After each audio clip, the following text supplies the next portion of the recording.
sekarang kita mau belajar tentang batuk efektif. Nah, batuk efektif ini yaitu metode batuk dengan benar, di mana kita mengeluarkan melatih batuk kita, kemudian bisa mengeluarkan dahak. Nah, tujuannya untuk melatih otot-otot tadi pernapasan ya, biar keluar dahaknya. Masih batuk ya? Udah minum obat tadi pagi? Belum ya? Nah, nanti minum. Nanti caranya gini dia.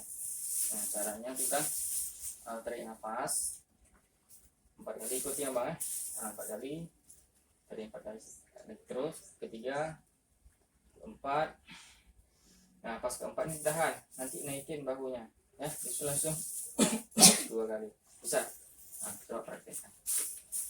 Oke, tarik nafas sekali, tarik lagi 2, tarik lagi 3, tarik lagi 4.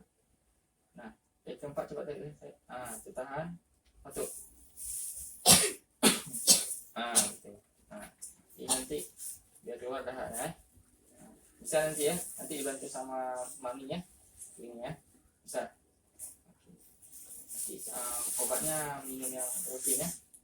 Nah, kalau itu untuk hari ini saya cukupkan dulu ya. Oke bang, balik lagi.